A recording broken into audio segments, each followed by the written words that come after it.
이사야서 53장입니다. 이사야서 53장. 오늘은 그리스도의 속죄 두 번째 시간으로 진행하겠습니다. 이사야서 53장. 그 유명한 메시아에 대한 예언이 기록되어 있는 장이죠. 이사야서 53장.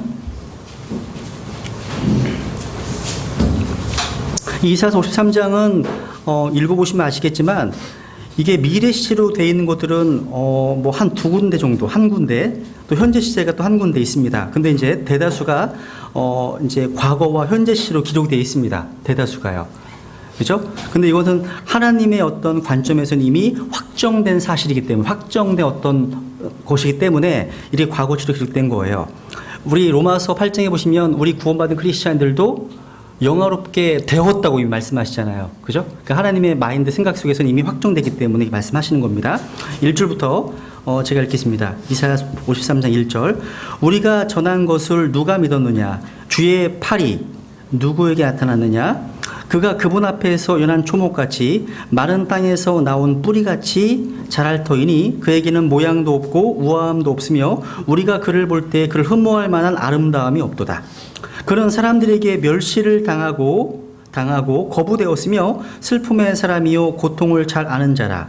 우리는 그를 피하려는 것 같이 우리의 얼굴을 감추었으며 그는 멸시를 당하였고 우리는 그를 귀히 여기지 아니하여도다. 3절 앞부분에는 멸시를 당하고 is despised 되어 있죠. 근데 뒷부분에는 멸시를 당하였고 worse라고 되어 있습니다. 그죠? 4절. 참으로 그는 우리의 고통을 жил모지고 우리의 슬픔을 담당하였거늘 우리는 그가 매를 맞고 하나님께 맞아 고난을 당한다고 생각하였노라. 그러나 그는 우리의 범법들로 인해 부상을 당하고 우리의 불법들로 인해 상하였노라. 그가 징벌을 받음으로 우리가 화평을 누리고 그가 채찍에 맞음으로 우리가 고침을 받았도다. 우리는 다 양 같아서 길을 잃고 각각 자기 길로 갔거늘 주께서는 우리 모두의 불법을 그에게 담당시키셨도다. 그는 학대를 당하고 고난을 당하였어도 자기 입을 열지 아니하였으며 도살장으로 향하는 어린 양같이 끌려가며 털 깎는 자 앞에서 잠잠한 양같이 자기 입을 열지 아니하는도다. 그는 감옥에도 가지 못하고 공정한 재판도 받지 못하였으니 누가 그의 세대를 밝히 드러내리요. 그의 세대, 바로 저와 여러분입니다. 교회입니다. 그는 산자들의 땅에서 끊어졌으며 내 백성의 범법으로 인하여 매를 맞았도다.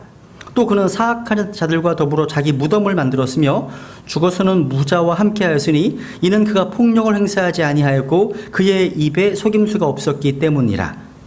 10절 같이 읽죠. 시작. 그러나 주께서 그를 상하게 하는 것을 기뻐하사 그를 고통에 두셨은즉 주께서 그의 혼을 죄로 인한 헌물로 삼으실 때에 그가 자기 씨를 보고 자기 날들을 길게 하며 또 주의 기뻐하시는 일이 그의 손에서 번영하리로다. 여기 보시면 이제 8절에서 그의 세대가 나오죠. 마태복음 1장 1절에 예수 그리스도의 세대가 나오죠. 그리고 10절에서 자기 씨가 나옵니다. 이 씨는 바로 시편 22편에 보시면 바로 구원받게 될 이제 거듭난 어떤 성도들을 말씀하고 있는 겁니다. 교회를 얘기하는 거죠. 자기 씨는 바로. 여기 이제 이사야서 53장 이 말씀해 보시면 예수 그리스도의 속죄는 바로 하나님께서 미리 정하신 사건이었습니다. 미리 하나님의 마음 가운데. 오늘 다루게 될 이 주제는요, 그리스도의 속죄 두 번째 시간인데, 특별히 그리스도의 죽음에 대해서 한번 좀 자세히 보려고 합니다. 그리스도의 죽음. 이 그리스도의 죽음은요, 하나님께서 미리 예언해 놓으신 사실입니다. 또 이 그리스도의 죽음은 하나님께서 미리 정해 놓으신, 창세 전에 미리 정해 놓으신 사실이었습니다. 우리의 구원이 아니라 예수 그리스도의 십자가의 죽으심은 창세 전에 미리 계획된 것이었다는 거죠. 그래서 이사야서 53장 지금 읽었던 8절에 보시면 그는 산자들의 땅에서 끊어졌으며 또 다니엘서 9장 26절에 보시면 60의 일의 뒤에 메시아가 끊어질 터이나 자기를 위한 것은 아니니라 말씀하십니다. 또 스가랴서 13장 7절에 보시면 목자를 치라. 그리하면 양들이 흩어질 것이다. 이런 예언을 하셨죠. 그러니까 이 구절들에 보시면 예수 그리스도의 죽으심은 하나님께서 미리 계획해 놓으셨고 미리 예언해 놓으셨던 말씀이었다는 겁니다. 또 시편 22편에 보시면 16절에 보시면 개들이 나를 애워싸며 사악한 자들의 무리가 나를 둘러싸고 내 손과 발을 찔렀나이다. 예언되어 있죠. 내 손과 발을 찔렀나이다. 이 말씀을 통해서 우리는 예수 그리스도의 손과 발이 못 박힌다는 사실을 보게 됩니다. 또 시편 22편 18절에 보시면 자기들끼리 내 옷들을 나누고 내 겉옷을 놓고 제비를 뽑나이다. 그러니까 그분의 옷이 제비 뽑힌다고 예언되어 있죠. 또 1절에서 보시면 나의 하나님이여 나의 하나님이 어찌하여 나를 버리셨나이까. 십자가에서 예수 그리스도께서 부르는 내용이 나옵니다. 여기 지금 방금 읽으셨던 53장 5절에 보셔도요. 우리의 범법들과 불법들 때문에 그분께서 상하실 것이고 그분께서 채찍에 맞으실 것이 기록되어 있습니다. 즉 그분의 죽으심은 하나님께서 정하신 겁니다. 정하신 겁니다. 한 구절 찾아보죠. 사도행전 2장입니다. 사도행전 2장.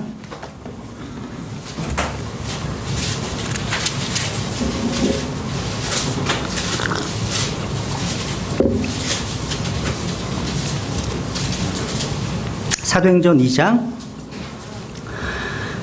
22절.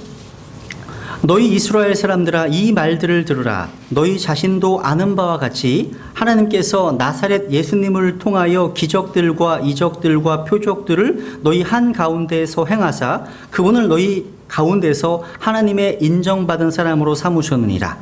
23절 같이 읽죠. 시작. 그분께서 하나님의 정하신 계획과 미리 아심을 통하여 넘겨짐에 너희가 그분을 붙잡아 사악한 손으로 십자가에 못 박아 죽였으나. 여기 보시면 하나님의 정하신 계획과 미리 아심을 통해서 넘겨주신 분입니다. 그러니까 그분의 십자가는 그분의 죽으신 바로 하나님께서 미리 정하신 계획이었다는 겁니다.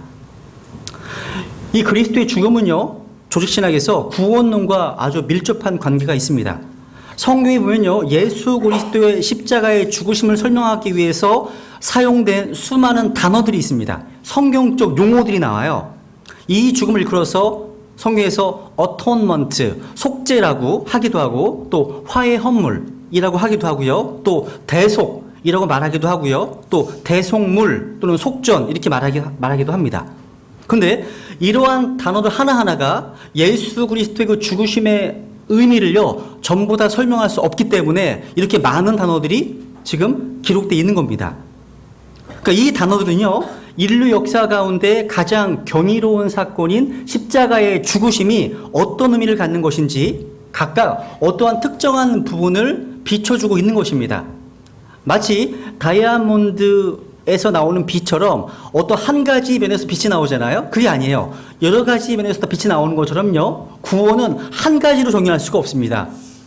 뭐 구원은 거듭남뿐이다 이건 아닙니다. 그죠? 구원은 양자됨, 화해됨부터 해가지고 굉장히 많이 있습니다. 이런 많은 것들이 다 패키지로 포함되어 있는 하나님의 선물이 구원이에요. 그죠? 그래서 이러한 단어들을 조금 우리가 이해할 필요가 있습니다. 그래서 우선 그리스도의 죽으심이 우리 사람과 연관되어서 쓰인 용어들을 한번 먼저 정리를 해볼게요. 첫 번째는 이제 대속입니다. 대속. 이 단어는 성경에 나오진 않습니다. 하지만 예수 그리스도의 죽으심이 뜻하는 바를 가장 확실하게 설명해주고 있습니다. 여러분 예수 그리스도의 죽으심은 대속적인 죽으심입니다. 즉 다른 사람을 대신해 죽으셨다는 거죠. 한번 로마서 5장을 볼게요. 로마서 5장. 우리가 복음 전할 때 자주 사용하는 말씀이죠. 로마서 5장 6절. 로마서 5장 6절.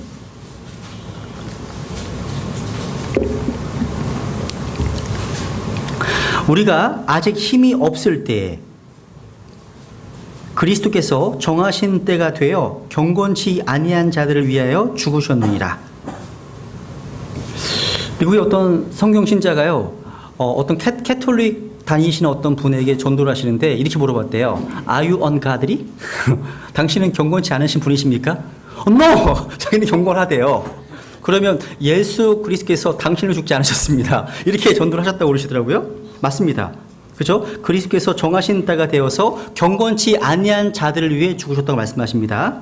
8절 같이 읽죠. 시작. 우리가 아직 죄인이었을 때 그리스도께서 우리를 위해 죽으심으로 하나님께서 우리를 향한 자신의 사랑을 당당히 제시하시니라. 보시면 우리가 아직 죄인이었을 때 그리스도께서 죽으셨죠. 그죠? 여러분, 예수 그리스도의 죽으심과 부활하심은요, 교회 다니는 사람들은 다 알고 있어요. 또 세상 사람들도요, 뭐 세계에서 통해서 알고 있습니다. 근데 캐톨릭도 알고 있고요. 다 알고 있어요. 하지만 그들이 왜 구원받지 못할까요? 바로 우리를 위해서, 나를 위해서, 바로 예수 그리스도 십자가의 죽으심의 의미가 바로 나를 위한 것이었구나. 이것이 결합되는 순간 구원받는 건데 자기와 연관시키지를 않습니다. 저 인간 때문에 얘기를 하는 거죠. 그게 아니에요. 그죠? 우리를 위해서 죽으셨습니다. 우리를 위해서. 즉, 죄 없는 분께서 죄의 형벌을 대신 감당하셨다는 뜻입니다. 그러니까 주 예수 그리스도께서는 스스로 우리의 모든 죄와 우리의 모든 범법들 또 우리가 받아야 할 그 죄에 대한 형벌을 대신 담당하시는 대속적 죽으심으로 돌아가셨습니다. 그래서 요한복음 10장 11절에 보면 나는 선한 목자다 하시면서 선한 목자는 양들을 위해서 자기 생명을 내어놓느니라 이 말씀하시잖아요. 또 이사야서 53장 6절 아까 읽었던 말씀 보시면 주님께서 우리 모두의 불법을 그분 위에 놓아두셨습니다. 또 로마서 4장 위에 보세요. 25절 4장 25절 보면 그분께서는 우리의 범죄로 인하여 넘겨지셨으며 우리의 칭의를 위하여 다시 일으켜 주셨느니라. 우리의 범죄로 인하여 넘겨주신 분. 또 고린도 후서 5장 21절에 보시면 우리를 위해서 죄가 되신 분입니다. 그분은요. 죄를 알지도 못하신 그분께서 우리를 위해서 죄가 되셨습니다. 이것이 바로 구원론에서 공부하셨던 전가입니다. 전가. 그분의 의가 나에게, 나의 죄가 그분에게로. 그죠?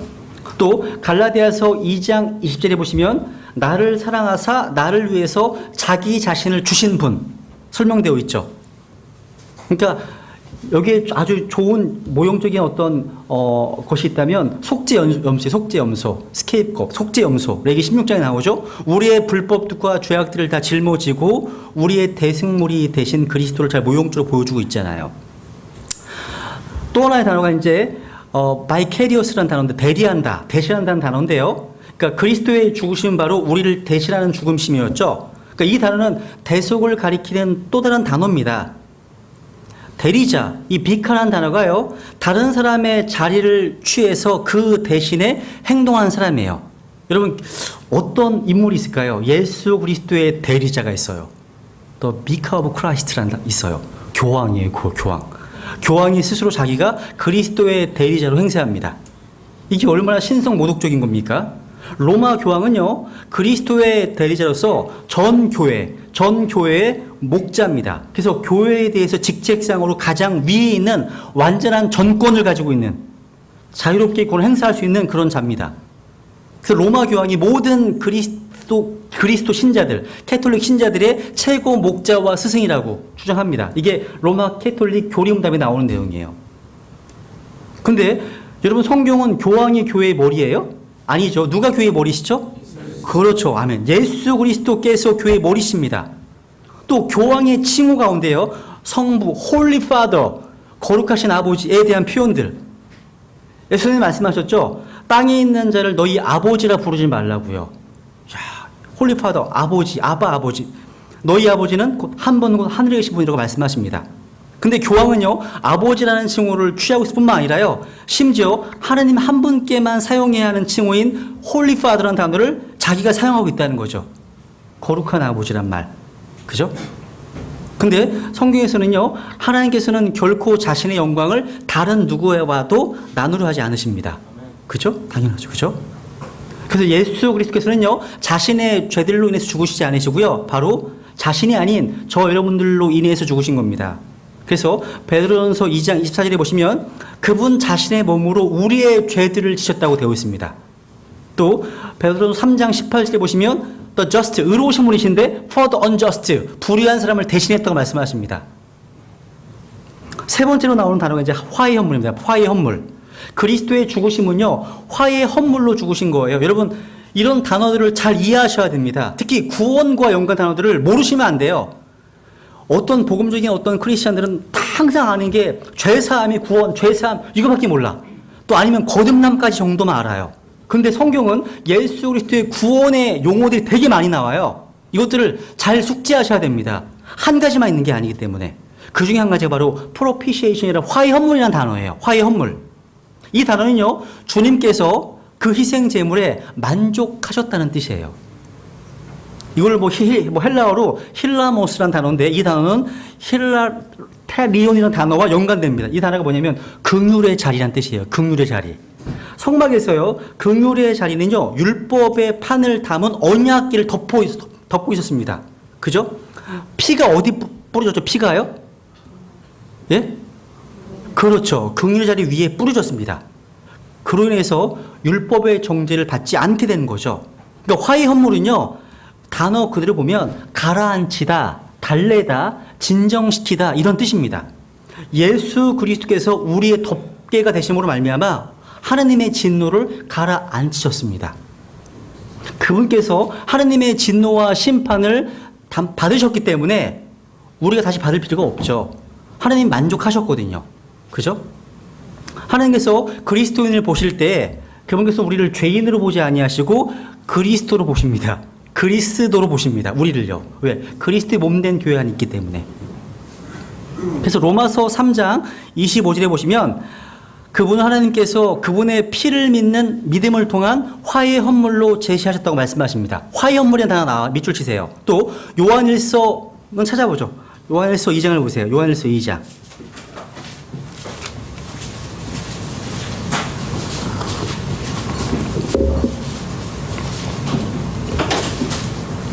요한일서 2장 2절. 같이 읽죠. 시작.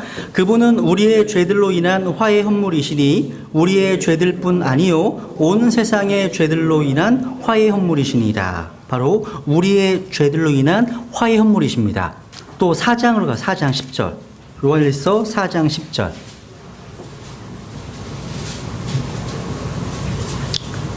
우리가 하나님을 사랑하지 아니하였으나 그분께서 우리를 사랑하시고 자신의 아들을 보내사 우리의 죄들로 인한 가로치고 로 삼으셨으니 여기에 사랑이 있느니라. 이 가로에 된 답은 화해 헌물입니다. 그죠? 화해 헌물이시죠. 화해 헌물.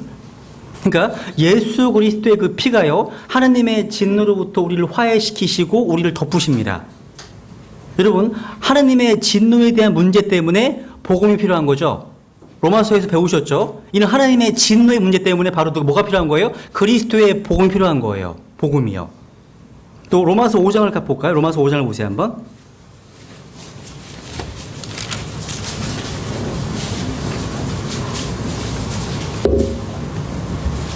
로마서 5장 9절.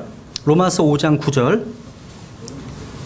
그러면 이제 우리가 그분의 피로 말미암아 의롭게 되었은즉, 그분의 피로 말미암아 의롭게 되었은즉 더욱더 그분을 통해 진노로부터 구원을 받으리니.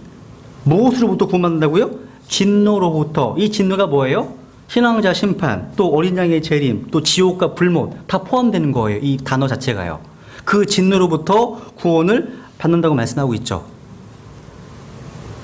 네 번째 나온 단어가요, 이제 구속입니다. 구속이라는 단어예요. 예수 그리스도의 죽으심은 구속이라고 말합니다. 구속. 이 단어는요, 사는 거예요, 사는 거. 다시 사는 거, buying back, 다시 사는 겁니다. 또 대속물을 지불하는 것입니다. 레위기 25장 확인해 보죠. 레위기 25장.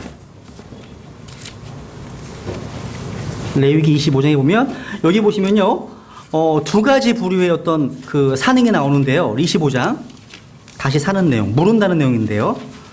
레위기 25장 25절.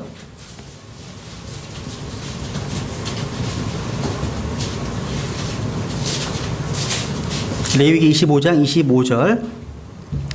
만일 내 형제가 가난하게 되어 자기 소유 중 얼마를 팔았는데 그의 친족 중 하나가 와서 그것을 물으려거든, 이 물은다는 말이 구속하려거든 이런 뜻입니다. 이런 단어, 똑같은 단어입니다. 물으려거든 그는 자기 형제가 판 것을 물을 것이요 구속할 것이요 똑같습니다. 48절 이제 노예에 대한 규정이에요. 48절 보시면 팔린 뒤에 종으로 팔렸습니다. 팔린 뒤에 그를 다시 속량할 수 있나니. 이 속량이란 말이 다시 이게 리딤, 똑같은 구속입니다. 단어예요. 그러니까 아까는 이게 재물, 사물에 대한 거니까 모른다고 되어 있고요. 지금은 사람에 대한 거기 때문에 속량으로 번역하신 거예요. 그죠? 속량할 수 있나니 그의 형제들 중에 하나 그를 속량할 것이니라. 49절 그의 삼촌이나 삼촌의 아들이 그를 속량하거니와 하거나 그의 가족 중에서 그에게 가까운 친족은 누구든지 그를 속량할 것이요 또는 그가 능력이 있으면 자기를 속량하되. 여기 보시면 소유와 종으로 팔린 자를 지금 구속하는 내용이 나오는 거예요. 그죠? 그러니까 종은요, 죄인은 종의 상태에 있었는데 하나님께서 값을 치르고 사셨습니다. 똑같죠? 이 구속에 대한 내용은요, 노예 시장을 생각하시면 금방 이해가 돼요. 죄인은 죄의 노예였죠? 근데 예수 그리스도께서 값을 지불하셔서 사오셨습니다. 이게 구속이 이루어진 거예요. 근데 이 구속이 또 구원의 완벽한 그림은 아니에요. 만약에 내가 죄인이었는데 나를 값 주고 사왔으면 아직 신분은 뭐야? 신분은 죄인이죠, 아직은요. 종이죠. 근데 양자 삼으신 건 뭐예요? 양자. 구원의 용어가 양자가 있죠. 양자는 뭐냐면 이 죄인의 신분에서 하나님의 아들로의 신분으로 바꿔주신 거예요. 그러니까 이게 구원의 어떤 패키지 속에 있는 여러 가지 구원의 보배로운 진리들을 담고 있어요. 이런 단어들이요. 하나를 가지고 전부 다 이해할 수는 없습니다. 그죠? 그래서 우리를 그분께서 사셨습니다. 예수님께서 사셨습니다. 그래서 우리는 누구 것이에요, 이제요? 예수 그리스도의 것입니다. 우리에게 소유권이 있는 게 아니라 우리의 몸과 영이 누구 거예요? 하나님의 거예요. 소유권 넘어간 거예요. 넘어간 겁니다. 더 이상 또 죄의 종이 아니라고 말씀하시죠. 그래서 로마서 1장 1절에 보시면 사도 바울이 자신을 뭘로 부르고 있어요? 기억나세요? 예수 그리스도의 종으로요. 그렇죠. 예수 그리스도의 종으로 자기를 인식하고 있습니다. 어떤 종일까요? 출애굽기 21장에 보면 사랑의 종, 자유의 종으로 불립니다. 그러니까 종은 종인데 자유한 종이기 때문이에요. 그러니까 왜 그렇습니까? 주인에 대한 사랑 때문에 자기의 자유를 오히려 주인에게 스스로 자원해서 종이 된 것입니다. 그러니까 바울이 종이 된 동기는 뭐였습니까? 사랑입니다. 사랑이었습니다. 여러분도 이러한 고백을 여러분 입을 통해서 다른 이들이 하실 수 있으세요? 예수 그리스도의 종, 나 나영석은 이렇게 한번 해보세요. 예수 그리스도의 종, 나 누구누구는 이렇게 해요. 우리는요, 예수 그리스도로 말미암아 자유를 얻었습니다. 더 이상 이제 죄에 속박되어 있지 않죠. 하나만 더 찾아볼까요? 로마서 6장을 보죠. 로마서 6장 17절.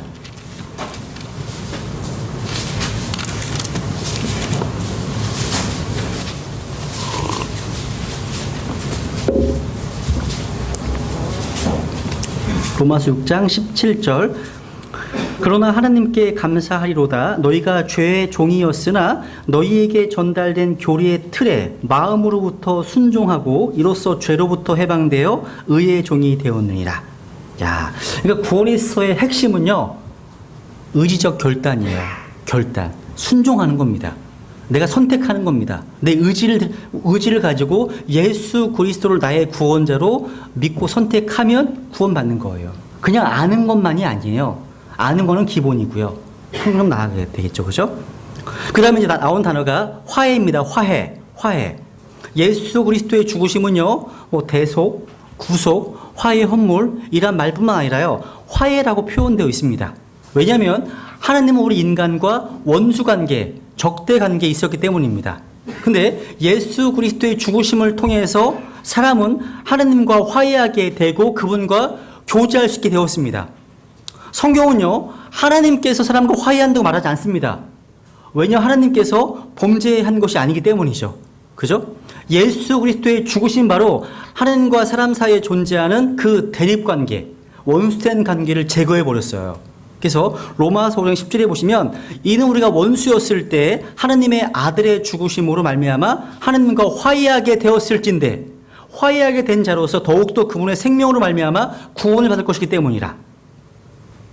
고린도 후서를 또 찾아볼까요? 5장입니다. 고린도 후서 5장.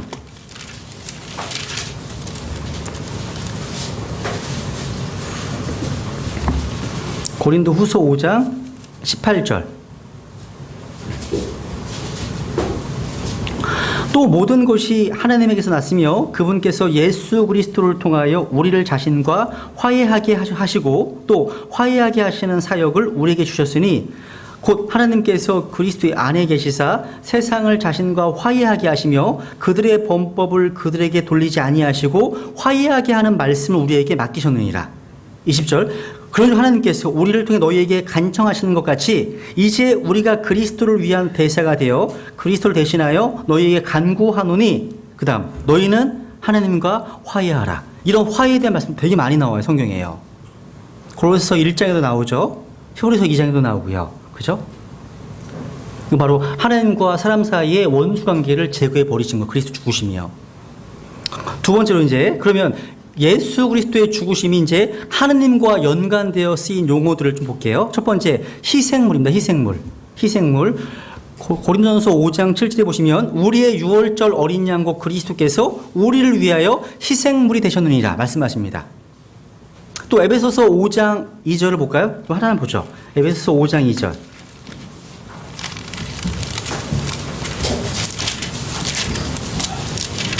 에베소서 5장 2절.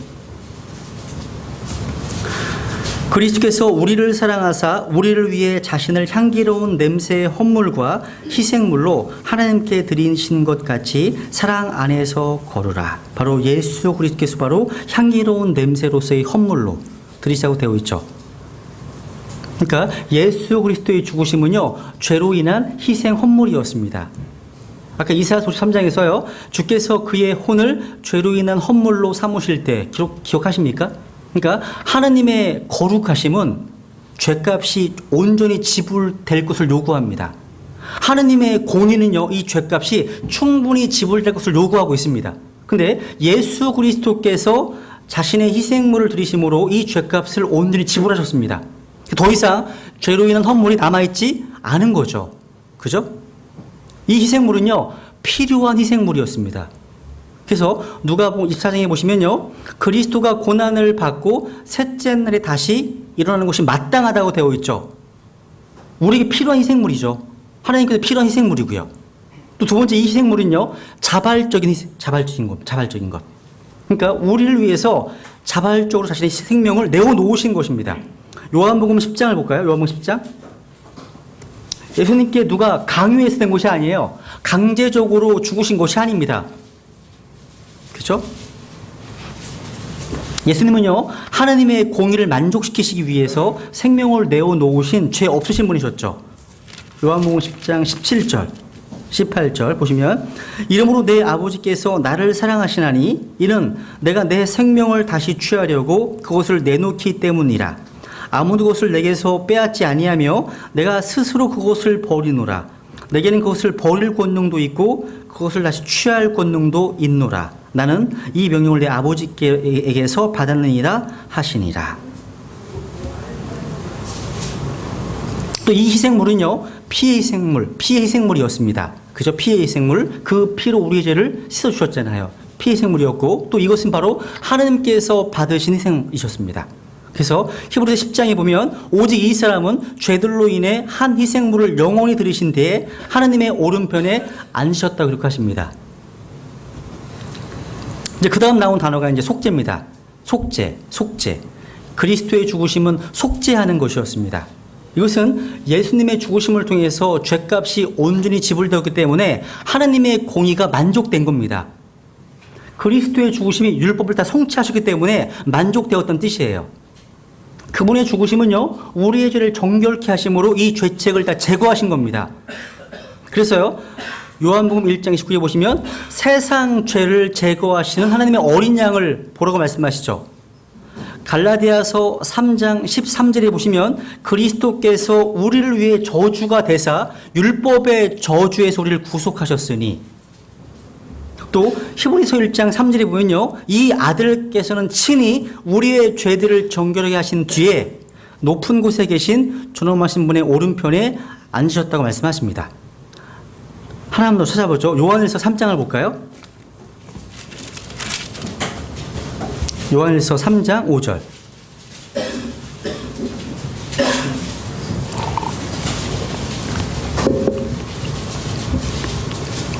같이 읽죠. 시작. 그분께서 우리의 죄들을 제거하려고 나타나신 것을 너희가 알거니와 그분 안에는 죄가 없느니라. 바로 그분께서 우리의 뭘 제거하시기 위해서요? 죄들을 제거하시려고 나타나셨습니다. 아까 요한복음 1장 29절에서는 무슨 죄를 제거한다고요? 세상 죄들을, 세상 죄입니다. 단수로 되어 있고요. 요한일서 3장 여기서는요, 죄들을 제거하시, 복수로 되어 있습니다. 복수요. 일반적으로 죄, 단수로 되어 있는 것은 아담에게서 물려받은 죄의 본성으로서의 죄를 얘기할 때 씁니다. 그죠? 앞에 보세요. 요한일서 1장을 가보세요. 1장. 요한일서 1장 8절. 요한일서 1장 8절 보면, 만일 우리에게 죄가 없다고 우리가 말하면 우리가 우리 자신을 속이며 또 진리가 우리 속에 있지 아니하니라. 죄 없다고 말하면 속이는 거예요, 그게요. 우리 안에 죄가 다 있죠? 그죠? 죄가 있습니다. 그러니까 이것은 아담에게 물려받은 죄의 본성을 가리키는 단어입니다. 근데 9절 보세요. 만일 우리가 우리의 죄들을 자백하면, 죄들이죠? 죄들을 자백하면 그분께서는 신실하시고 의로우사 우리의 죄들을 용서하시며 모든 불의에서 우리를 깨끗하게 하시느니라.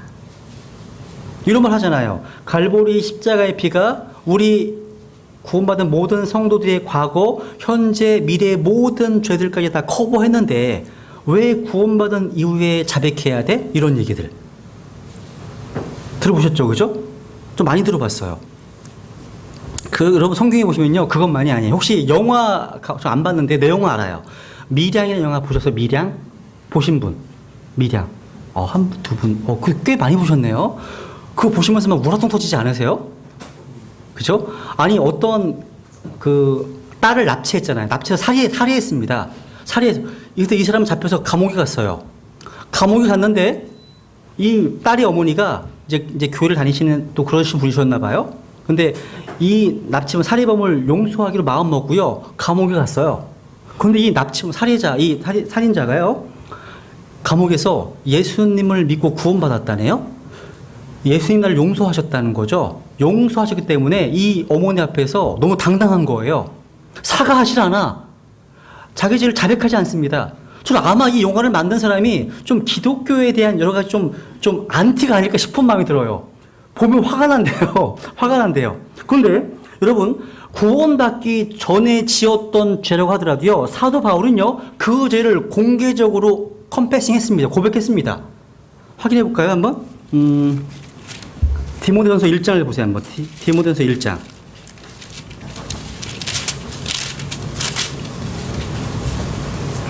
디모데전서 1장 12절.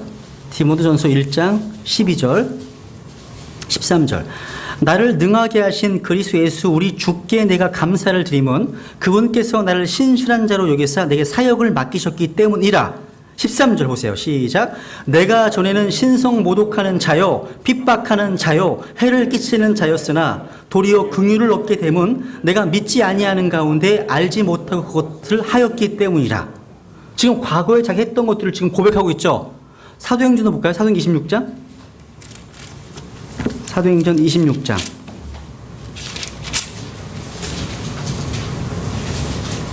지금 사도 바울이 지금 자기를 변호합니다. 간증하잖아요.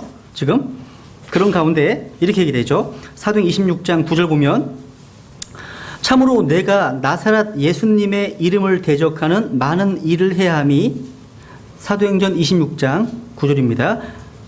해야 함이 마땅한 줄로 스스로 생각하고 예루살렘에서도 그 일을 향하여 내가 수제사장들로부터 권한을 받아 성도들 중에서 많은 사람을 감옥에 가두며 또 그들을 죽일 때 그들을 대적하는 목소리를 내었고, 또 모든 회당에서 여러 번 그들에게 형벌을 내리며 그들로 하여금 억지로 신성 모독하는 말을 하게 하였고, 억지로 또 그들을 향해 심히 격분하여 낯선 도시들에게까지 가서 그들을 핍박하였나이다.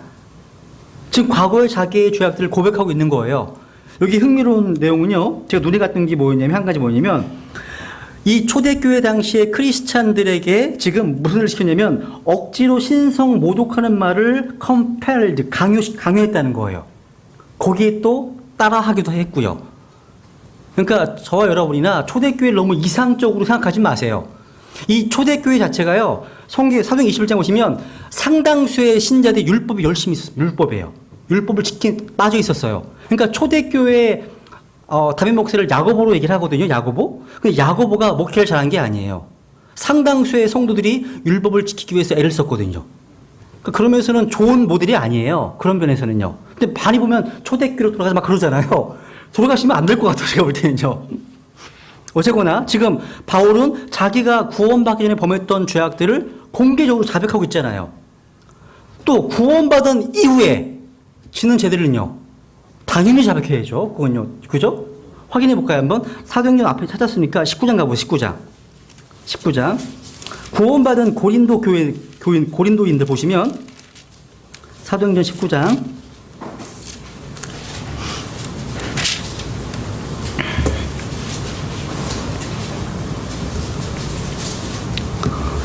뭐 18절부터 보시죠. 18절만 보시죠. 여기 믿은 사람들이 많이 와서 제목에 뭐가 나왔어요? 자백하고가 나왔죠.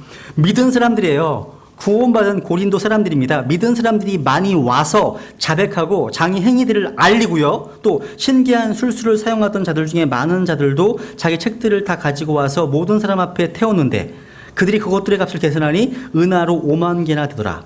이와 같이 하나님의 말씀이 강력하게 자라고 시력을 얻으니라. 어쨌건 여기 보시면 믿은 사람들이 많이 와서 자백했다고 되어 있죠. 그죠? 그러니까 자백을 하는 거죠. 당연하죠. 그죠? 용서를 구하는 게 당연한 거예요. 하나님과의 교제를 위해서. 그죠? 근데 예수님의 죽으심은, 속죄는 바로 우리의 죄의 문제, 죄들의 문제를 다 죄값을 지불하셨다는 거예요. 세 번째, 이제 속죄의 완결성. 이건 어렵지 않습니다. 예수 그리스도의 속죄는 완전합니다. It is finished. 다 이루었다. 끝났습니다. 또 이 속죄는요, 마지막이에요. 최종적인 겁니다. 그래서 히브리서만 확인해 보죠. 성경만 확인해 볼게요. 히브리서 7장 27절, 7장 27절, 9장 26절, 10장 12절. 7장 27절 보세요.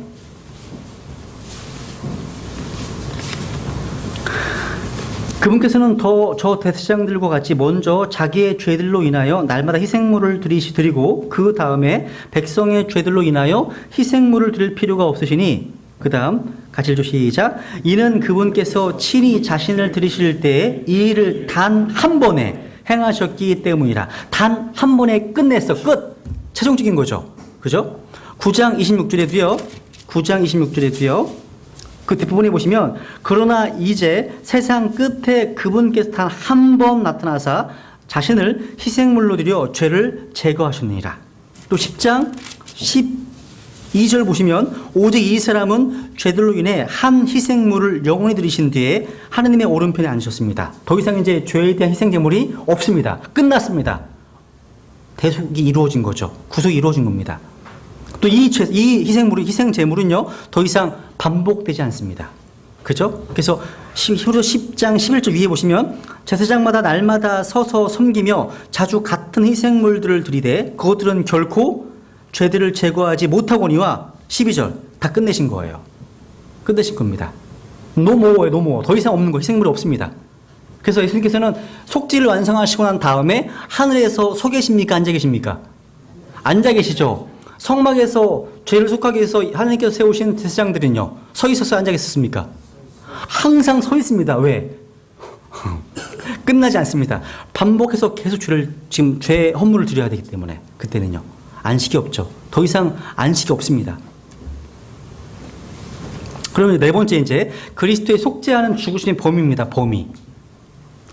오랜 세월 동안요, 이 속죄하는 죽음의 범위에 연관돼서 아주 많은 논쟁이 있어 왔습니다. 그래서 조주신학 책에 보시면 이게 막 극명하게 나뉘어져요.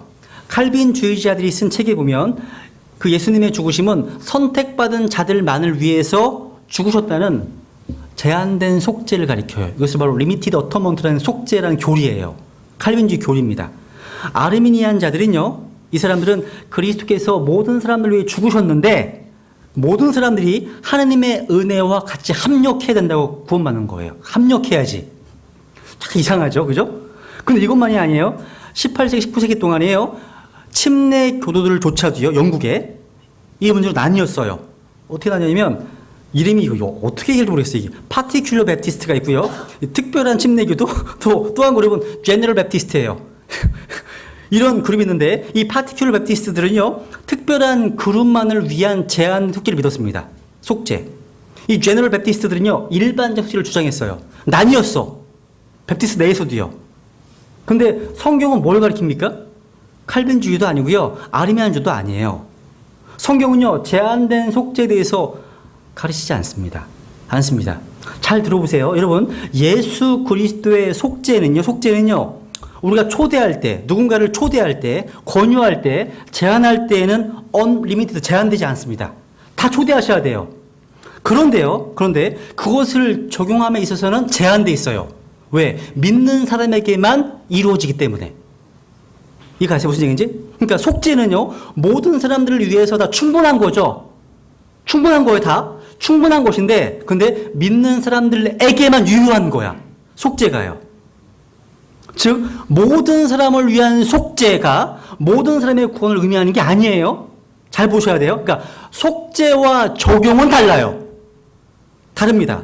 여러분, 6월절 어린 양의 피는 그 피가 문지방에 발라졌을 때 비로소 유효하게 됩니다. 그러니까, 속죄와 속죄의 적용은 별개의 다른 문제예요. 값이 치루어진 것과 그것을 내가 받아들인 것은 별개라는 거죠. 그리고 민수기 21장 한번 볼까요? 민수기 21장 봐보세요. 한번 6절.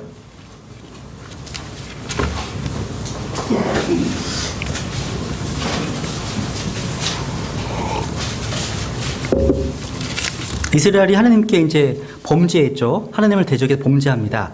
그래서 어떤 일이 벌어졌어요? 불범들을 보냅니다. 6절. 주께서 불뱀들을 백성 가운데로 보내어 백성을 물게 하심으로 이스라엘의 많은 사람이 죽으니라. 그리고 백성이 모세에게 나와 이르되 우리가 주와 당신을 대적하여 말함으로 죄를 지었사오니 주께 기도하여 그분께서 이 뱀들을 우리에게서 제거하게 하소서 하매 모세가 백성을 위하여 기도하니 주께서 모세에게 이르시되 너를 위해 불뱀을 만들어 장대 위에 달라 물린 자마다 그것을 쳐다보면 살리라 하시니라. 모세가 놋뱀을 만들어 장대 위에 다니 뱀이 어떤 사람을 물었을 때 그가 그 놋뱀을 쳐다보면 살더라. 보시죠. 여러분, 불뱀에 물린 이 상처의 치유는요, 하나님께서 말씀하신 것을 믿고 그들을 행했을 때 이루어졌습니다. 그죠? 쳐다보면 사는 거죠. 근데 믿지 않는 사람들은 이게 쳐다보는 게 쉬웠을까 어려웠을까요? 쉽지 않았을 것 같아요. 지금 안약 바르고 병원 가려고 하고 막 찾고 막 이러지, 그죠? 뭘 쳐다보면 살아. 말도 안 되지. 이럴 수도 있습니다. 듣긴 들었을 거예요. 들었을 겁니다. 근데 믿음으로 쳐다보지 않으면 치유가 안 되는 거죠. 그죠? 지금 마찬가지예요. 지금 이 시대의 죄의 치유도요, 하나님께서 말씀하신 것을 믿고 행해야 돼요. 뭐예요? 주 예수 그리스도를 믿으라. 그래야만 내가 구원을 받고 내 집안이 구원을 받으리라. 이 말씀 믿고 행하면 되는 거예요. 구원 받는 거예요. 여기 보시면 이제 민수기 21장에 보면 이스라엘 백성이 살기 위해서 두 가지 명령이 있죠. 하나는 놋뱀을 만들어 장대에 다는 거고요. 또 하나는 뭐예요? 그죠. 그것을 쳐다봐야 하는 겁니다. 쳐다봐야 하는 겁니다. 요한복음 3장도 보세요, 한번. 이 내용을 설명하죠. 요한복음 3장. 요한복음 3장 14절.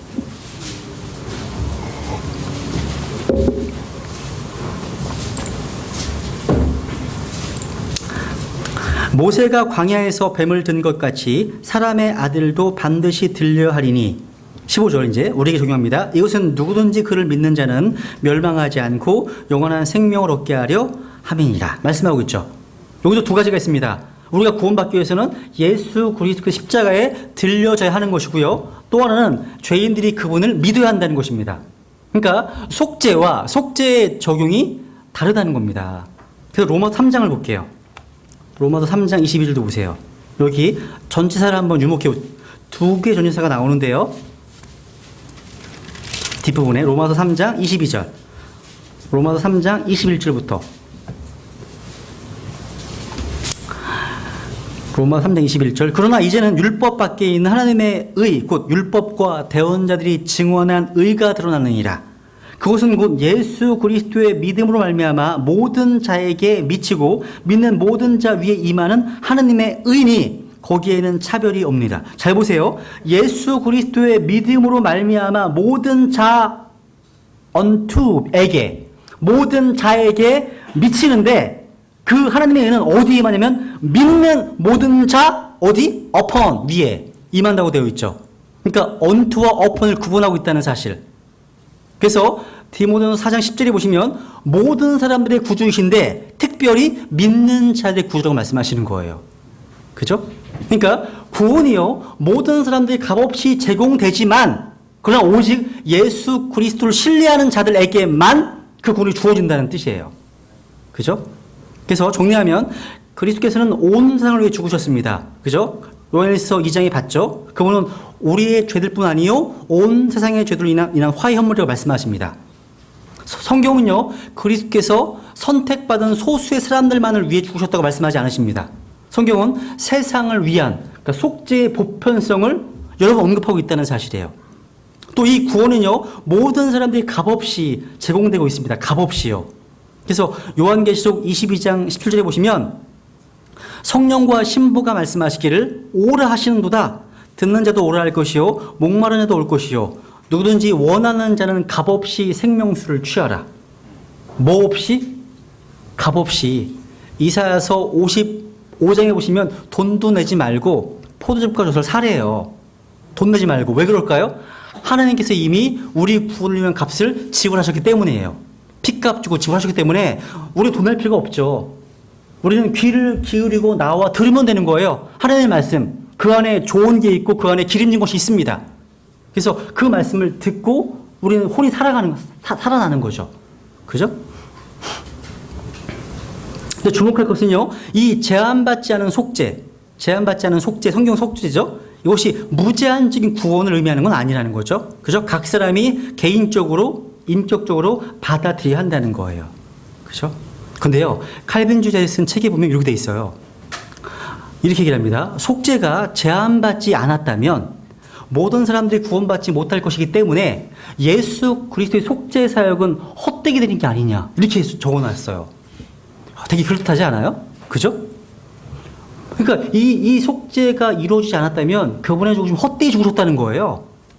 그런데요, 실상은요, 심판날이 됐을 때 지옥으로 가는 어떠한 죄인도 아무도 나를 위해 죽지 않았어.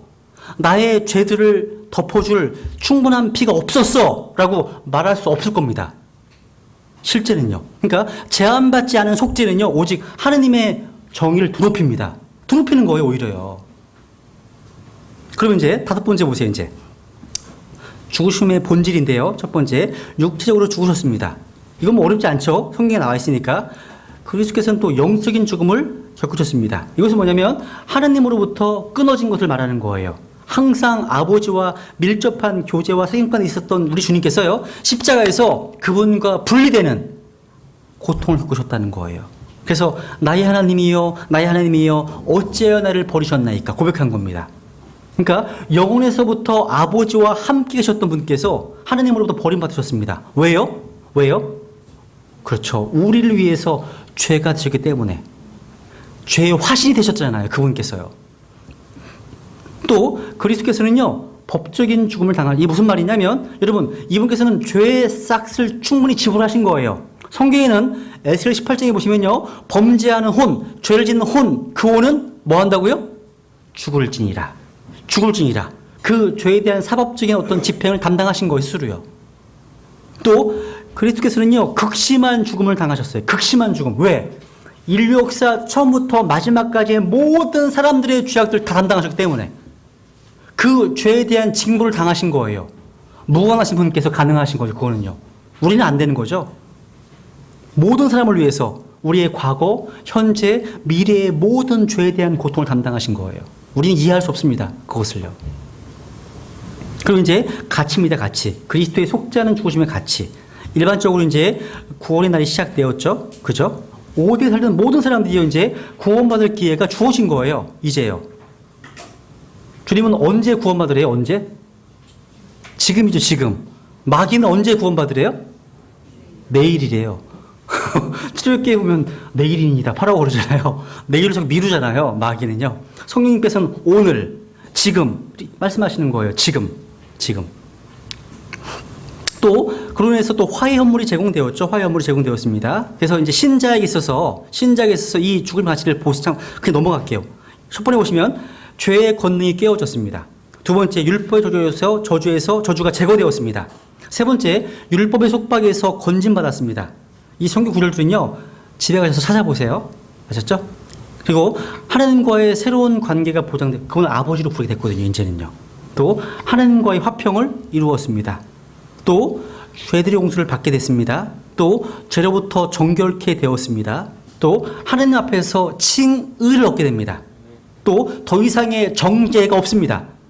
더 이상의 죽음의 두려움이 없습니다. 또 하나님께 거룩히 구분됐습니다. 100% 완벽합니다. 저의 평가가 아니에요. 하나님 보시기에 100% 완전하다고 평가하신 성경을 통해서 십자가의 죽으심을 통해서요. 또 영적인 축복들을 받게 되었습니다. 영원한 상속 유업이 예비되어 있습니다. 이게 우리에게 주어진 속죄의 가치예요. 가치. 그럼 사탄에게는 사탄은 패배했습니다. 사탄은 아직 묶여있지는 않습니다. 하지만 천연왕국이 되면 결박됩니다. 그죠? 그러니까 근데 이 사탄은요 갈보리 십자가로 말미암아 이미 심판을 받았습니다. 근데 그 집행은 미래에 이루어집니다. 집행은요. 지금은 패배한 군주야. 그죠? 폐위된 군주. 그래서 요한복음 12장 31절에 보시면 이제 이 세상에 대한 심판이 있으니 이제 이 세상의 통치자가 쫓겨니라. 그러니까 주 예수 그리스도의 죽으심과 부활은요 마귀에게 치명상을 입혔습니다.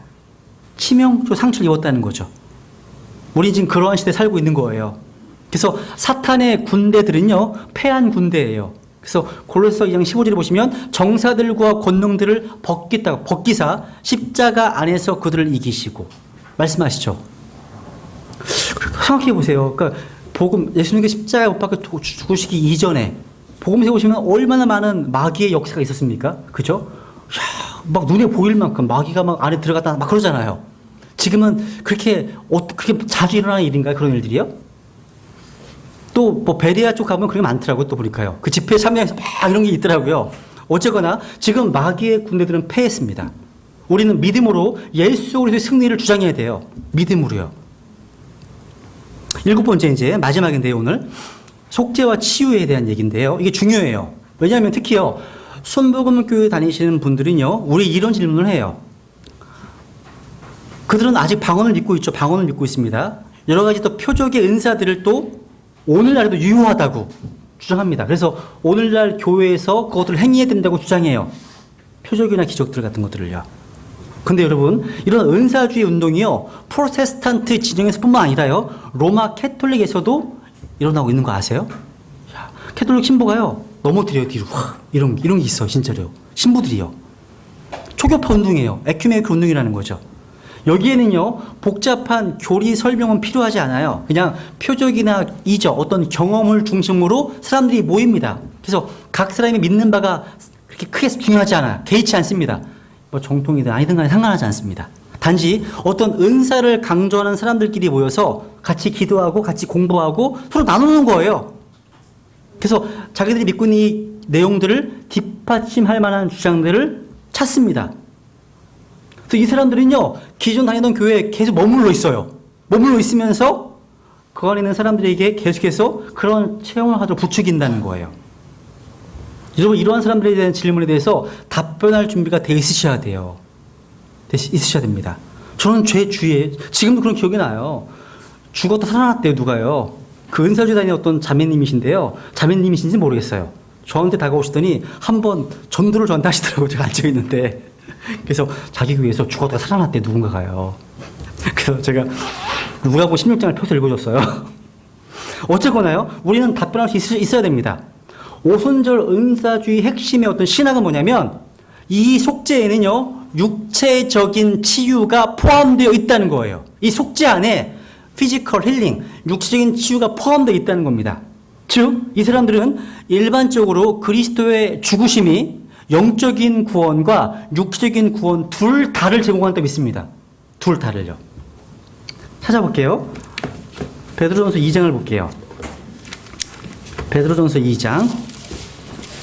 이렇게 질문해요. 그들은요. 여기 나와 있어요. 성경에 나와 있거든요.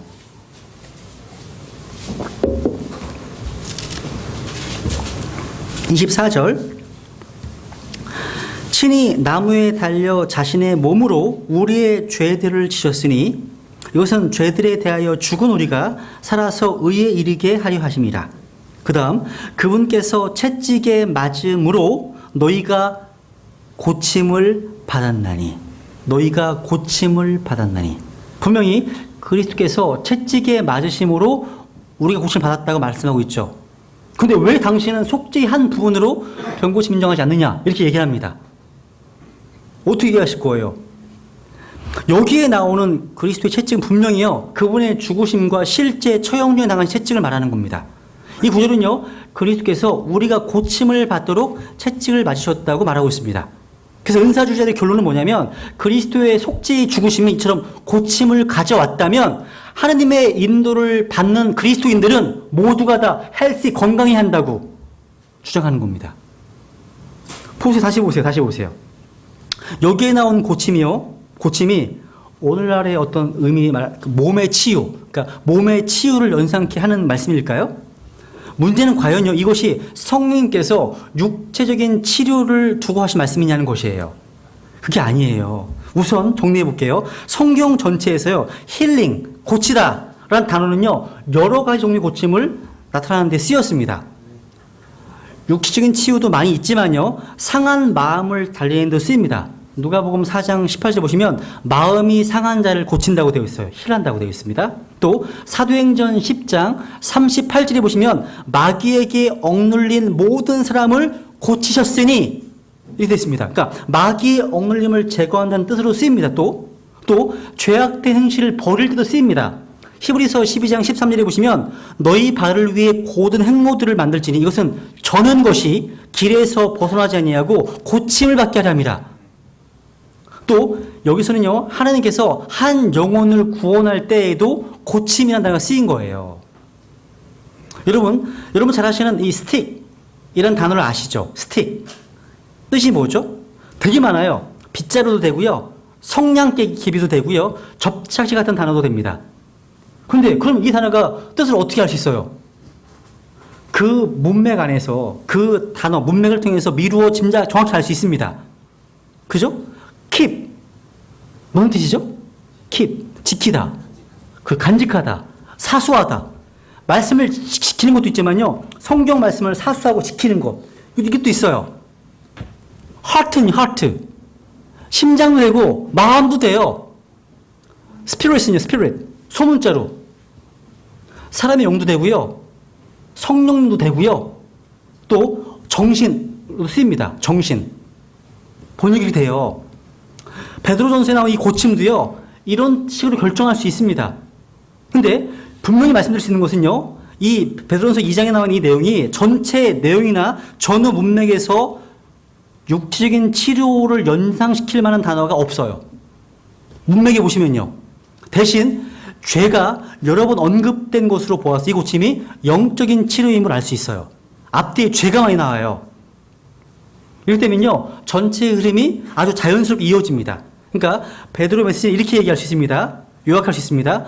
22절부터 보면 우리는 죄를 짓지 않으시고 입에 교활함도 없으신 그리스도의 본을 따라야 합니다. 제가 설명 풀어보는 거예요. 그러한 삶이 가능한 것은 그리스도께서 우리의 죄들을 짊어지심으로 우리가 죄들에 대해 죽고 의에 대해 살게 되었기 때문입니다. 우리는 죄라는 중한 질병에서 고침을 받았습니다. 왜냐하면 여러분과 제가 더 이상 잃어버린 양처럼 방황하지 않고 우리 영혼의 목자에게 돌아왔기 때문입니다. 요약해버린 거 이게요. 그러니까 여기서의 고침은요 영적인 치료를 의미하고 있습니다. 그러니까 이것을 육체적인 치료로 보면 그 흐름과 전혀 맞지 않게 되는 거죠. 또 그 마지막에 보시면요, 그분께서 채찍에 맞으심으로 너희가 고침을 받았나니 이 말씀하고요, 25절 말씀은요 분명히 그리스도의 십자가 처형에 대한 유명한 예언의 말씀입니다. 거기다가 이사야서 53장 5절 6절을 적어 놓으세요. 그 말씀 인용한 거예요. 우리의 범법들로 인해 부상을 당하고 우리의 불법들로 인해 상하셨다고 말씀하시죠. 그죠? 우리는 다 양 같아서 길을 잃고 각각 자기 길로 갔거늘 주께서 우리 모두의 불법을 그에게 담당시키셨도다. 여기에 나온 것도 바로 그가 채찍에 맞음으로 고침을 받았다. 연관돼서 나와요. 같이 나와요.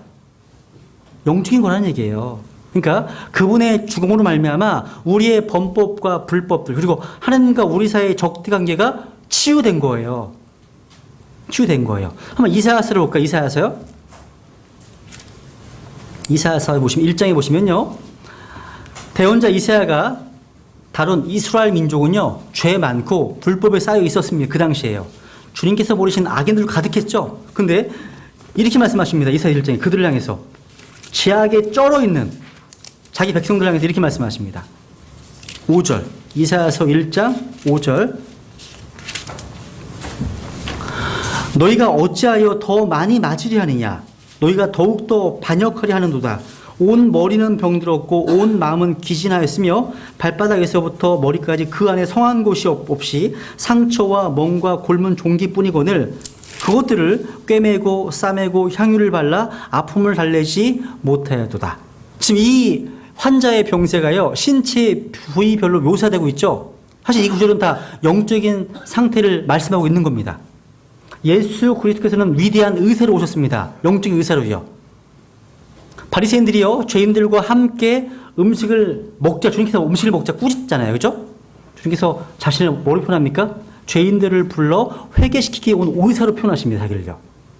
그러니까 위대한 의사께서 영적인 치료의 일을 끝마치시기 위해서 갈보디 언덕으로 올라가셔서 목숨을 내어놓으셨습니다. 그래서요 예수님께서 십자가에 맞으셨기 때문에 또 죽으셨기 때문에 그분을 믿는 누구나 죄에서 고침을 받게 되었다는 거예요. 다시 베드로전서 2장을 보세요. 다시 보세요. 2장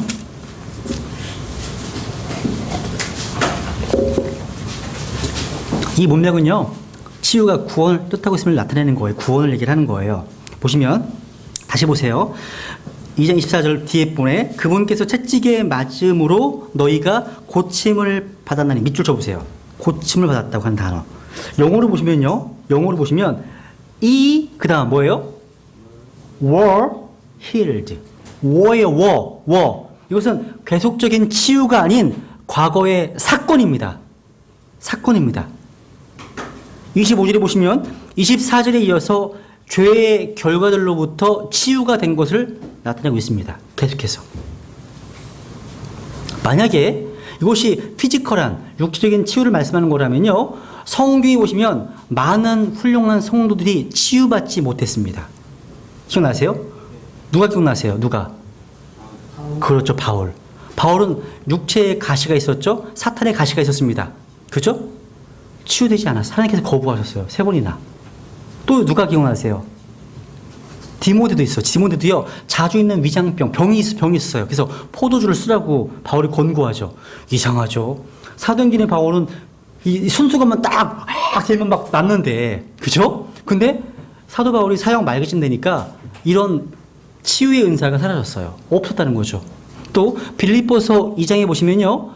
죽기 이뤘던 병들어서 죽기 이뤘던 에바브로디도가 나와요.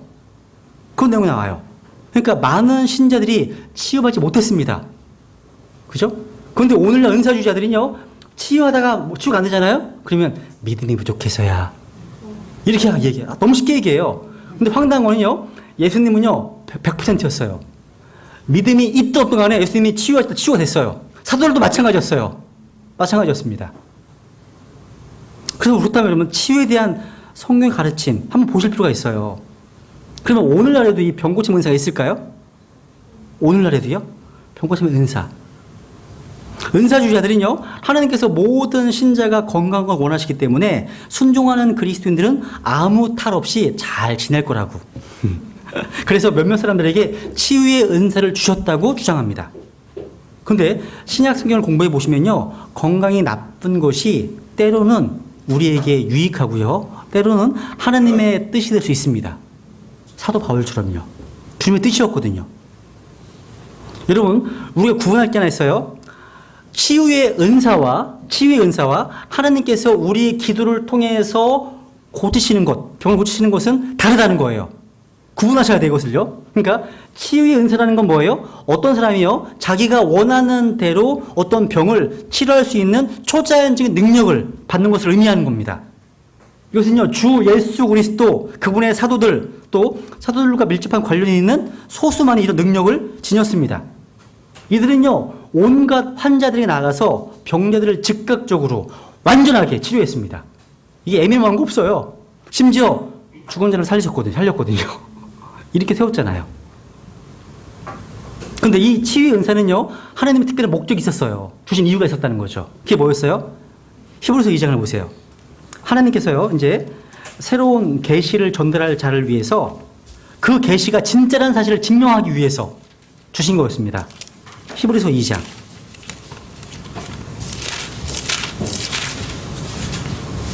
히브리서 2장 3절. 우리가 이렇게 큰 구원을 소홀히 여기면 어찌 피할 수 있으리요? 이 구원은 처음에 주께서 말씀하기 시작하신 것이요, 그분의 말씀을 들은 자들이 우리에게 확증한 것인데, 4절 1조 시작. 하나님께서도 자신의 뜻에 따라 표적들과 이적들과 다양한 기적들과 성령님의 선물로 그들에 대하여 증언하셨느니라. 뭐예요? 지금 하나님의 말씀을 확증해 주시기 위해서 하나님께서 주신 은사였다는 거예요. 이게요.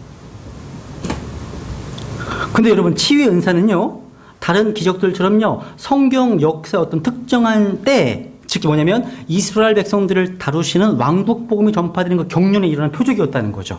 근데 어느 시점이 지나가서는요, 이 은사가 사라졌습니다. 왜? 이스라엘이 거부했기 때문에. 그러니까 이스라엘을 다루는 경륜 속에서 하나님께서 주셨다가 이스라엘이 민족적으로 거부했잖아. 그때부터 이 은사가 사라지기 시작한 겁니다. 사도 바울이 그래서 처음에는 이걸 사용하다가 나중에는 은사를 잃어버린 거죠. 잃어버린 겁니다.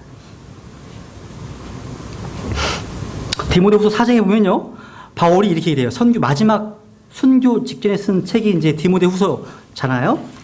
자기의 죽음을 임박한 가운데 쓴 마지막 유언과도 같은 책이 디모데후서입니다. 디모데후서 마지막 장에 보시면, 4장에 보시면요, 20절 이런 말을 해죠.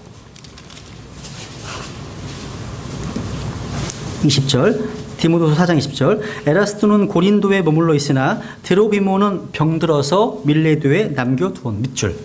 드로비모는 병들어서 남겨두었대. 야, 옛날 같았으면 야, 금방 고쳤을 건데 못 고쳐요. 왜 그랬을까요? 그렇죠. 이제 치유 은사가 사라졌거든요. 이 당시만 하더라도. 그래서 요 디모데전서 5장도 볼까요? 찾은 김에 디모데전서 5장 23절. 더 이상 물만 마시지 말고 내 위장과 자주 있는 병을 위하여 포도즙을 조금 쓰라. 야, 이런 거 보면 은사주의자들이 볼 때 황당할 것 같아요. 이거 하나 못 고치나? 막 그렇지 않겠습니까? 그죠? 그러니까 이런 상황 가운데, 이런 병이 있는 상황 가운데 바울은 두 가지 일을 했습니다. 먼저는 하나님께 기도했어요. 기도했습니다. 그리고 적절한 약을 사용했다는 거예요. 사용했다는 겁니다. 근데 때로 하나님은요, 우리가 원하는 것과는 달리 부정적으로 응답하셨습니다. 바울의 병을 고치지 않으셨습니다. 우리의 본이 되죠. 여러분, 아프시면 어떻게 해야 돼요? 아프시면 먼저 병원 가요? 성경에는 먼저 기도하고 병원과 의학의 도움 받으셔야 됩니다. 의학의 도움을 찾아볼게요. 야고보서 5장 14절에 보세요. 야고보서 5장 14절. 여기 보시면 아픈 크리스찬들이요, 교회 장로들을 청해서 기도를 부탁하고 그 처방으로 기름을 바를 것을 부탁하죠. 그죠? 여기 가르치고 있습니다. 야고보서 4장 14절. 너희 가운데 병든 자가 있느냐? 그는 교회의 장로들을 부를 것이요, 그들은 주의 이름으로 그에게 기름을 바르며 그를 위해 기도할지니라. 야, 기름 바르는 것이 뭐예요? 이게 의학지 하나의 처방으로 볼 수 있어요. 왜냐하면 이 기름 바른다는 말이요, 헬라어로 알레이파오라는 단어, 몸을 문지르는 거래요. 뜻 자체가 문지르는 거래요. 성경 어디에 우리가 치유의 은사를 소망해야 된다고 가르치지 않습니다. 자, 만약에 저에게 그런 치유 은사가 있다, 저에게 안 있죠. 병원으로 가죠. 암 환자한테가 다 치료해 주죠. 여기 있으면 안 되겠죠. 그죠? 여러분, 그러니까 우리 그리스도의 몸이요, 확실하게 고침받는 것은 미리 약속된 거예요. 지금 우리는요, 구원은 받았지만 우리 안에 죄성이 그대로 있어요. 죄가 있기 때문에 주님 오시는 그날까지는 신음할 수밖에 없습니다. 고통할 수밖에 없어요. 지긋지긋한 두통이 있을 수밖에 없습니다. 이 땅에 있는 한은요, 주님이 오시는 그날, 그래서 로마서 8장 23절에 보시면 우리 몸의 구속을 기다리시잖아요. 몸의 구속. 빨리 갈아입고 싶지 않으세요? 옷을? 갈아입고 싶어요. 그죠? 하나님 우리가 우리의 몸을 구속하실 것이고요. 우리는 그분의 영화로운 몸으로 갈아입을 것입니다. 그러니까 구속의 날까지는 고통이 있어요. 참으셔야 돼요. 물도 새고요. 허리도 아프고요. 저는 이 몸에 뭐가 났어요. 또 갑자기 또. 그러니까 육신 안에 죄가 머물러 있기 때문에 그렇습니다. 주님께서 오셔서 휴거가 되지 않는 이상, 죽지 않는 이상 해방되지는 않습니다. 항상 이런 문제가 있다는 거죠. 그래서 오늘날요, 이렇게 오늘날 보면 치유를 잘한다고 하는 크리스찬 치유자들이 있어요. 힐러들이 있어요.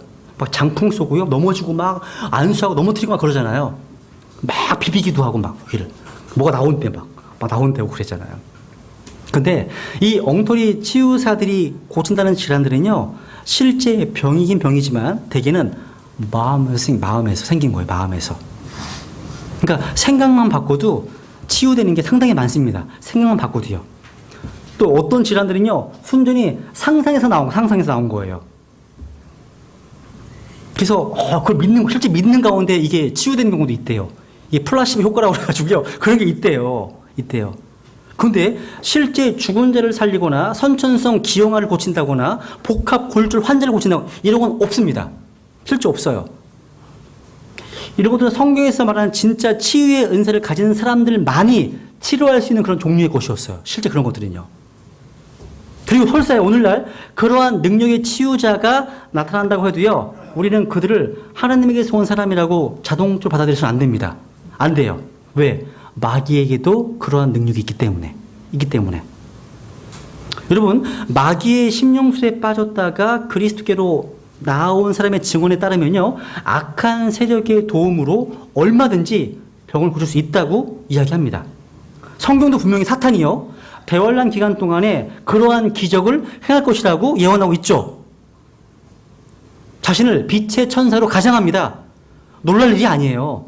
놀라시면 안 돼요. 항상 하나님의 말씀으로 검토해 보셔야 돼요. 체크해 보셔야 됩니다. 이게 거짓 사도인지 진짜 사도인지.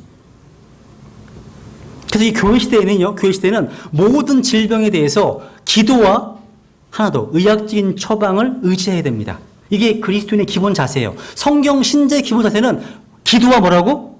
의학적인 처방에 의지해야 해요. 두 가지요. 기도만 하고 병원에 안 가. 이것도 균형을 잃은 거고요. 기도도 안 하고 병원만 가. 이것도 균형을 잃은 겁니다. 두 가지 다 해요. 그죠?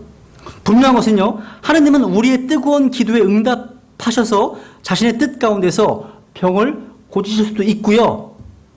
지금도 고치시기도 합니다. 않을 수도 있고요. 여러분, 이 건강이란 말이 영어로 뭐예요? 건강이란 말이? health죠, health. H-E-A-L은 치유한다는 뜻이죠. 영어 킹제임 성경에서 뒤에 TH는 무슨 뜻이라고 말씀드렸죠? 예? TH. 단수인데 의미가 뭐라고 그랬죠? 이게 컨티뉴의 의미예요.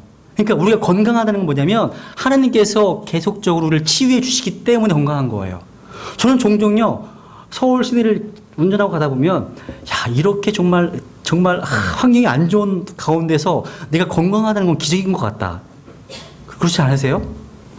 막 미세먼지다 보다 되게 환경이 안 좋잖아요. 그죠? 우리 몸이 건강한 것은요, 주님께서 우리를 계속 고쳐주시기 때문이에요. 계속해서. 우리는 태어날 때부터요, 죄로 인해서 죽어가고 있습니다. 주님이 고쳐주시기 때문에 건강을 유지하는 거예요. 사실 병원에서 의사분들이 할 수 있는 게 그리 많지가 않더라고요.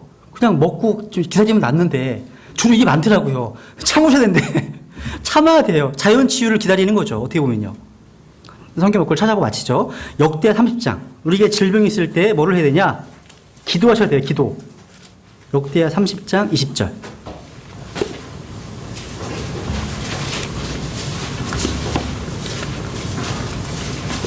역대하 30장 20절 보시면, 주께서 히스기야의 말에 귀를 기울이시고 백성을 고치셨더라. 그러니까 히스기야의 말에 귀를 기울이셨죠. 기도 응답 받은 거예요. 기도보다 더 강력한 치료약은 없습니다. 다윗도요, 아플 때 기도했습니다. 그리고 고침받았어요. 시편 30편 2절에 보시면, 오 주 내 하나님이여, 내가 주께 부르짖음에 주께서 나를 고치셨나이다. 이런 말을 해요. 병이 나면 약사만 찾지 마세요. 의사만 찾지 마시고 먼저 누굴 찾으시라고요? 주님을 찾으세요. 주님을 찾지 않는 건 죄악입니다. 죄악. 왠지 아세요? 여러분 발에요. 병이 들었던 아사라는 왕 기억해 보세요. 이 아사라는 왕이요. 말년에 찾아보죠. 앞에 역대 16장 보세요. 앞에 역대하 16장 12절 보세요. 역대하 16장 12절.